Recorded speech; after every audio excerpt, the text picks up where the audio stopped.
So hello everyone, स्वागत है आप सभी का एक नए वीडियो में। तो आज के इस वीडियो में हम लोग देखेंगे फिजियोलॉजी ऑफ कार्डियोवैस्कुलर सिस्टम, एक सब टॉपिक जो कि आपका इलेक्ट्रोकार्डियोग्राफ, ठीक है। तो चलिए शुरू करते हैं। क्या बताया गया था? इलेक्ट्रिकल एक्टिविटी एक्शन पोटेंशियल, ठीक है, of the heart can be transmitted to the surface of the body through body fluid as the body fluid are good conductor, ठीक है। क्या बताया गया? जो इलेक्ट्रिकल एक्टिविटी है यानी कि आपका एक्शन पोटेंशियल हार्ट का can be transmitted to the surface of the body through body fluid as the body fluid are good conductor, ठीक है। The sum of action potential of the heart can be recorded by placing electrode on the surface of the body with the help of machine called electrocardiography, ठीक है। And the record is called electrocardiogram, ठीक है। ग्राम या ग्राम, जो कि आपका ECG, ठीक है। नेक्स्ट क्या है? ECG record help to determine the following, ठीक है। क्या क्या रिकॉर्ड करने में हेल्प करता है? एबनॉर्मल कंडक्टिंग पाथवे, ठीक है। It's the heart is enlarge, the heart is enlarge, ठीक है। नेक्स्ट क्या है? हार्ट का डैमेज, ठीक है, कॉज ऑफ चेस्ट पेन, ठीक है। नेक्स्ट क्या आपका है? रिकॉर्डिंग ऑफ ईसीजी, ठीक है। क्या बताया गया? तो record ECG electrode are placed on the arms and legs, ठीक है, limbs lead and the six position on the chest lead, ठीक है। नेक्स्ट क्या? ईसीजी लीड, ठीक है। आइए ईसीजी लीड के बारे में, यानी कि electrode are of two types, ठीक है। दो टाइप्स होते हैं। नेक्स्ट यहाँ पर total number of ECG leads are 12। Total number कितने होते हैं इसके? 12 होते हैं, ठीक है। तो दो टाइप के लीड है, कौन कौन से? यूनिपोलर लीड है, आइए देखते हैं। क्या है? In which one electrode lead kept at zero potential and other is in the active is the active और exploring electrode. The recording with such an electrode is called as unipolar recording, ठीक है। Next क्या बताया गया? Unipolar limbs are of three types, ठीक है। तीन types से बताएं, कौन कौन से? एवीआर लीड, एवीएल लीड और एवीएफ लीड, ठीक है। क्या क्या बताया? एवीआर क्या होता है? Active electrode from right arm. AVL क्या है? Active electrode from left arm. AVF क्या है? Active electrode from left leg, ठीक है। नेक्स्ट इसी क्या है? यूनिपोलर चेस्ट लीड, क्या बताया गया? Also called V lead, active electrode is placed on 6 point over the chest are called as V1, V2, V3, V4, V5 and V6, ठीक है। तो सारे पोजीशन देख लेते हैं। सबसे पहले V1 का पोजीशन क्या है? Over the fourth intercostal space near right sternal margin, ठीक है। V2 का पोजीशन क्या है? Over fourth intercostal space near left sternal margin, ठीक है। नेक्स्ट क्या है आपका? V3 का पोजीशन क्या है? In between V2 and V4, ठीक है। नेक्स्ट क्या आपका? V4 का position over fifth left fifth intercostal space on the mid line clavicular line, ठीक है। नेक्स्ट आपका V5 का पोजीशन क्या है? Over left fifth intercostal space on the anterior auxiliary line, ठीक है, ऑक्सिलरी लाइन। नेक्स्ट क्या आपका? V6 का पोजीशन देख लेते हैं। Over left fifth intercostal space on the mid auxiliary line, ठीक है। नेक्स्ट क्या था? यूनिपोलर देख लिया। नेक्स्ट क्या था उसके बाद? जो है बाइपोलर, ठीक है। तो आइए इसको भी देख लेते हैं। In which there are two active electrodes and this two active electrodes are placed on any two limbs and the potential difference is measured which is algebraic sum of potential of the two active electrode, ठीक है। Next क्या होता है? Bipolar leads are also called as standard limbs. Lead standard limbs lead are of three types, ठीक है। कौन कौन से? लिम लीड 1, लिम लीड 2, लिम लीड 3, ठीक है। सो ये सब इलेक्ट्रोड के बारे में हो गया, ठीक है। अब आइए देखते हैं ईसीजी के कंपोनेंट, ठीक है, क्या क्या बताया गया। Normal ECG contains wave, segment, interval and one complex, ठीक है। सो आइए इसको देख लेते हैं। वेव, वेव क्या होता है? It is a positive or negative deflection from the base line indicating a specific electrical activity, ठीक है।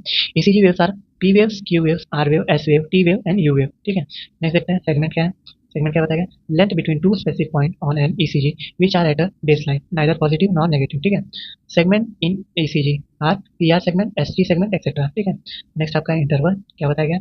It is the time between two specific event in an ECG. The ECG interval are, so एक column बना, ठीक है। Interval का है PR interval, QRS interval, QT interval और ST interval, ठीक है। नॉर्मल एवरेज ड्यूरेशन है, क्या क्या बताया गया? पीआर इंटरवल का 0.83 सेकंड, ठीक है। नेक्स्ट है क्यूआरएस इंटरवल का 0.08 सेकंड। नेक्स्ट है क्यूटी इंटरवल का 0.40 सेकंड। नेक्स्ट है एसटी इंटरवल का 0.32 इंटरवल सेकंड, सॉरी, ठीक है। सो नेक्स्ट अब आपका आ जाता है क्या है? कॉम्प्लेक्स, क्या बताया गया? Multiple waves group together is called as complex. In ECG there is one main complex called as QRS complex, ठीक है। नेक्स्ट आपका आता है पॉइंट, क्या बताया गया? In an ECG there is a single point called as J point. It is the point where the QRS complex and end the ST segment begin, ठीक है। नेक्स्ट क्या आपका पॉइंट है इसमें? Typical ECG record shows the following, ठीक है। Typical क्या है ईसीजी रिकॉर्ड, क्या क्या दिखाता है वो देख लेते हैं। सबसे पहले आपका पीवी दिखाता है, क्या बताया? It is also known as arterial complex. It represent arterial depolarisation which spread from SA node to both the atria, ठीक है। इसका ड्यूरेशन कितना होता है? 0.11 सेकंड। एम्पलीट्यूड कितना? लेस देन 2.5 mm, ठीक है। नेक्स्ट आपका पीआर सेगमेंट, क्या बताया गया? It extend from the end of P waves to the start of the QRS complex. Normally it is isoelectric, ठीक है। नेक्स्ट देख लेते हैं थर्ड, जो कि आपका क्यूआरएस कॉम्प्लेक्स, ठीक है। क्या बताया गया? It start as the downward direction deflection than continues as long upright triangular wave and finally ends as the downward wave, ठीक है। The QR R S complex represent the ventricular depolarization. Duration क्या होता है? Less than or equal to 0.08 second, ठीक है। Amplitude कितना? 1.5 to 2 point millivolt, ठीक है। नेक्स्ट क्या है आपका? जे पॉइंट, ठीक है। आइए देखते हैं क्या बताया गया? It occurs at the end of QRS complex as this particular point the entire ventricular muscle is depolarised, ठीक है। सो नेक्स्ट आपका आ गया पीआर और पीक्यू इंटरवल, ठीक है। क्या बताया गया इसमें? It represent the artery ventricular या एवी कंडक्टिंग टाइम, ठीक है, कंडक्शन टाइम। ड्यूरेशन क्या होता है इसका? 0.12 टू 0.2 सेकंड। नेक्स्ट क्या इसमें? टी वेव्स है, ठीक है। क्या बताया गया?